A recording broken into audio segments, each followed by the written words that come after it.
Hey ladies, since Love Island USA Season 7 reunion wrapped up yesterday, I really do want to come on here to speak about how some non-Black women's self-esteem is really tied to feeling better than Black women. And I want to highlight how Huda's relationship with Shelly and Alandria, I think, speaks to a lot of our experiences with non-Black women. And this is not just exclusive to Black women. This could be for Exoticals. This could be for Black Exoticals. Any type of woman from our community. It doesn't matter who you are. At some point in your life, you have or will experience a Huda. You will experience someone like her who wants to be adjacent to the community for aesthetic reasons and aesthetic purposes, for superficial reasons, for purposes of getting D, and they will harm the people around them if it means that they can get next to some Black. So I want to discuss how Huda's relationship with Shelly and Alandria really does trigger me, because I've spoke about this on this channel where I've had many experiences with white women, white Hispanic women, where I have dealt with the same nonsense, where they act like they like you, they act like they want to be friends with you, they act like you guys are so cool and have all these things in common, when in reality she is just close to you to study you and to measure her life up to yours. I had a friend in college, and she was white and Hispanic. And I remember she came to my college and she was a year under me. And I remember she clung to me when she got to my school. And I told this story before. I told little bits and pieces. But the part I want to really touch on is how she clung onto me and studied me and tried to figure out the type of men I was into and the type of guys that were into me. She studied and watched closely as to how I was sought after by a lot of the Black men at my school. She watched how closely a lot of Black men in the community at my school and even off campus were drawn to me, and the things that they said about me, and how they basically coveted me or lusted after me or wanted me. And this is what these women do. They will come around you to see what makes you you. What makes this Exotical so attractive to these Black men? What makes this Black woman so desirable or so beautiful and desirable to these men that they want access to, or that they see as cool or exciting? And they come around us to study what makes us so desirable. And then what they do is, to make themselves feel better and to make themselves feel adjacent to our women and to the women in our community, whether you're an Exotical or whatever, they will begin to try to embody who you are. And this is what happened with me and this girl. She clung to me. She wanted to do everything with me. She wanted to know all my business. She basically enmeshed herself in my life, pretended to be my friend, played a role for 3 years, all to find out that she was having sex with the guys who were interested in me first. And when I tell you, ladies, I have stories for days about non-Black women who have befriended me for their weird, selfish reasons, for reasons to be able to gain proximity to Blackness, to be able to study me because they were jealous of me or because they were threatened by me. The stories I have for you would blow your mind.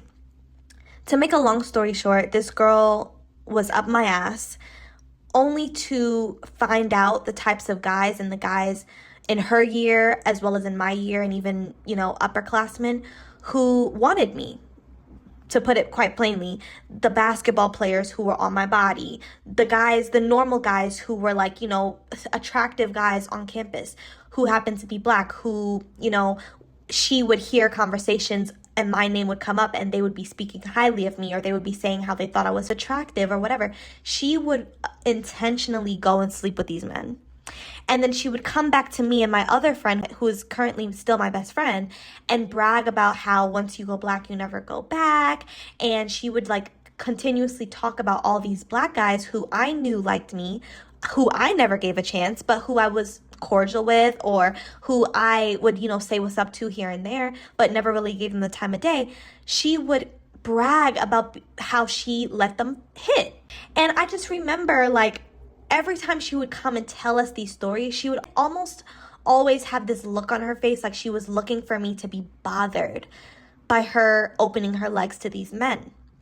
And ladies, what I will say about these women, they truly have some type of personality disorder, or something's wrong, because her mindset in telling me this was to see if I would get a reaction, to see if I would care that she was skinning out her poom poom for these men. Like, I did not care. I had my own situation going on off campus with a guy who was a little bit older, who I dealt with for the majority of my time in school. So I didn't care what shenanigans she had going on with multiple men on campus. If you want to have that reputation of being the pass around, the pocket coochie that could be easily passed around the school, that's your business, sis. Like, you're not hurting me. You're not making me want your life. I don't wish I was you. I don't care that these men have gotten in between your legs. You want me to care. And that is so weird to me. And I just remember, like, thinking to myself, this girl wants a reaction out of me. Like, she wants me to care that she's sleeping with these black men. Whole time, I don't even care to be with them. Whole time, they would be lucky to even have me hold a conversation with them. And these men know that. Like, the way they would act around me, it was like they understood my value and they respected me from a distance. With her, it was like, you are pass around punani. You know what I'm saying? Like, you do not have a lick of standards or boundaries or morals when it comes to you and what's between your legs. And these men know that. And she thought that her value was the same as mine because she went and had sex with these men that wanted me or who were attracted to me and would speak highly of me. And this is where I get into the topic of Huda, Shelly, and Alandria, because my honest opinion is that Huda saw Shelly. She saw someone who has, again, Shelly is an exotical, okay? Alandria is a gorgeous black woman, but Shelly is an exotical, and she fits the criteria of what we talk about when we talk about dark skin exoticals on this channel.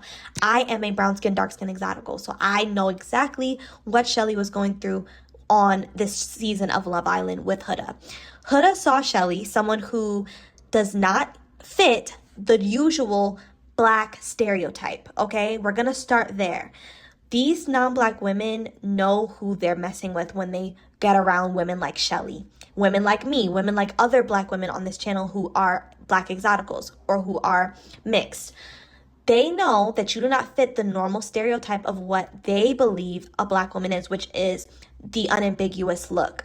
When you do not have that look, it sends a message to them when they see you that you are a threat because you don't fit the stereotypes. They can't say you're ugly. They can't say you have this and that feature that's undesirable. You know, they can't rest their laurels on you being undesirable or you falling under these stereotypes that they've used to make themselves feel like they're better than black women, right? They can't rely on that ideology when you are in their face. When someone like Shelly is in a woman like Huda's face, they cannot sit with themselves. They cannot stand it. And the way you will see their uncomfortability with you manifest is what Huda was doing in this season of Love Island. Huda saw Shelly. She saw her small features, her nose, her lips. She saw that she has very ambiguous features, but she has dark skin. That does not line up with the stereotypes that a lot of women like Huda lean on to feel better than black women. Okay, so Shelly is an exotic looking woman who she knows that she cannot hold the same stereotypes to. So immediately doesn't like her for that. But of course, she's not going to say that. She's going to show it in her actions. Another thing she realized quickly after observing her relationships with the men that Shelly was getting to know is that the men would go above and beyond for her. And she didn't have to do much to get them to behave like that.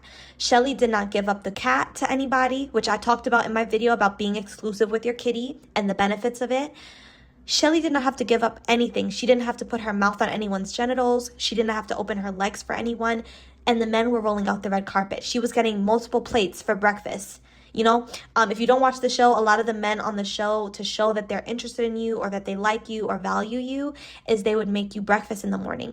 My girl Shelly was getting breakfast from 2 different men every single day. When she had her bombshell come in, she was getting one from him and she was getting one from Ace, her main guy, who she's with now. And just the treatment she was getting, the effort that Ace was showing her in the beginning, you could just see that Huda was coveting how Ace was treating her. And that is when she realized, okay, this girl is my competition, because not only does she not fit the stereotypes that I cling to feel better than most black women, she's also getting treated very well by a black man. And that is usually the tip of the iceberg for non-black women who want to be adjacent to Black communities because they fetishize Black men, or because they low-key admire Black women and want their lives and want our lifestyles and want the men that come from our communities. This is what they do. They realize and they analyze and they study how the men who are attracted to us treat us, how the men who are attracted to us speak about us, how they lust over us, or how they admire us. And it becomes a point of covetousness for them.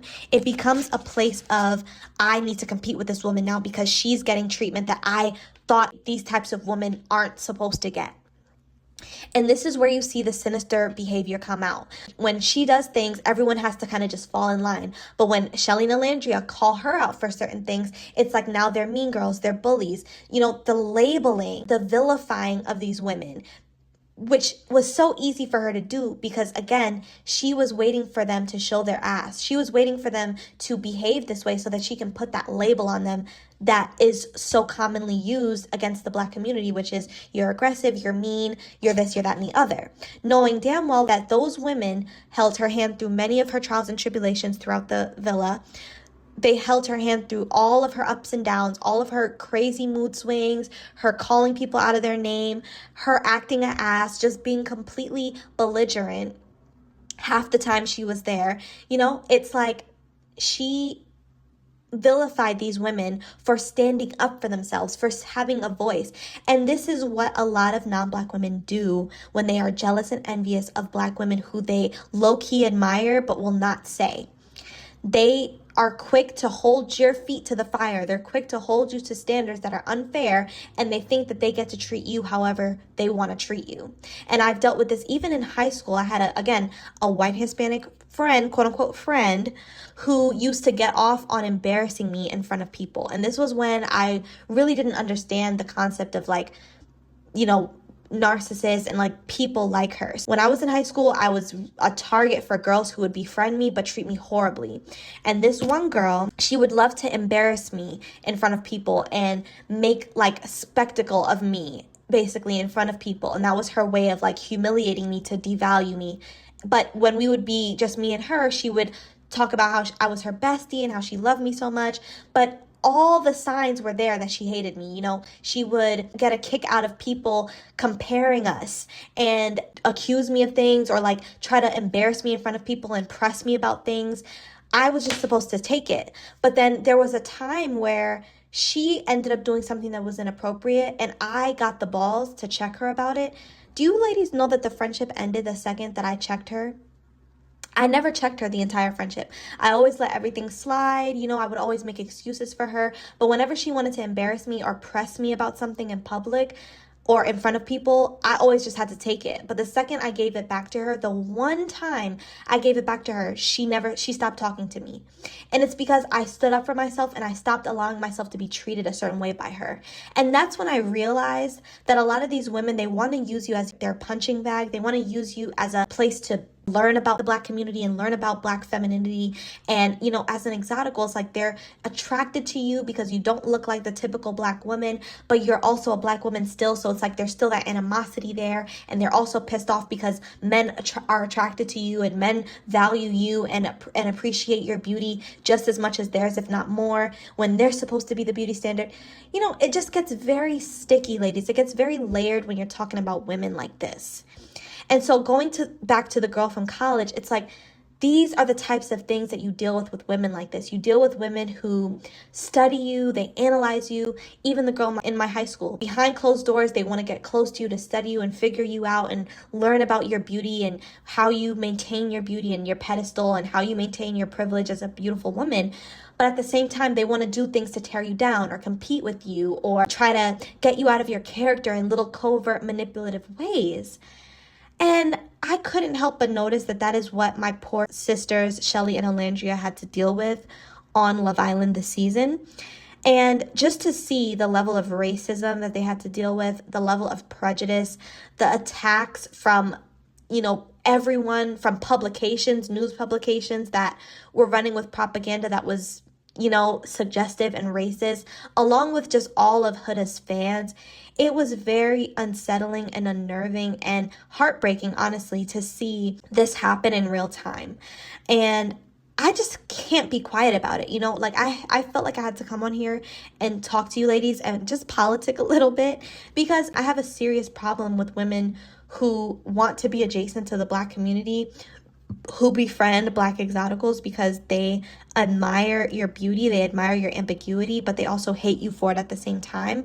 And they make it their mission to destroy you, or to make you feel less than, or to try to take you off your pedestal, or to make you doubt yourself, or to compete with you in covert ways, like that girl from my college did, thinking that sleeping with the guys who admired me was going to make her adjacent to me, or was going to make her admirable. It just made you community coochie. It didn't make you adjacent to me. I still have my coochie intact. None of them got to see me in that way. And so you think that you're competing with me, or you're hurting me, or you're, I don't know, comparing yourself to me by sleeping with men who want me. Girl, you are pathetic. You know what I'm saying? And also, to go back to the girl from my high school, do you ladies know that after all what she did to me, she basically bullied me in that friendship? Do you know that she turned around and dated a Black man after? Twice, I want to say. She had like 2 Black men that she dated after me. And it's just like, it just goes to show that these women are super hostile with the women from our community, but want to be with the men. This is probably a video I can do like aside from this, because I am very puzzled by this. I'm puzzled by women who hate the women from our community but want to be with the men from our community. That really confuses me. And so let me know if you guys want me to do a video about that. This video was really just a rant. I had to get this off my chest because I'm feeling hot. I'm feeling triggered by the events that have happened on this Love Island show this season, and what Shelly mostly had to deal with from Huda, because Huda had come after 2 of the guys that Shelly was into, which just reminded me of how I've had friends who have gone after the men that I'm interested in from my community, and they were non-Black women who have had really hostile, really negative relationships with me. And so, ladies, drop down in the comment section. I would love to have a further conversation about this. Let me know your thoughts down below. What did you think of the Huda and Shelly dynamic? And have you dealt with any type of microaggressions, or, you know, macroaggressions even, from non-Black women who, you know, admire you but at the same time hate you? I'd love to have a conversation down below. I'll also be leaving my email in the description box so you can share your stories with me there as well. Have a lovely day, ladies.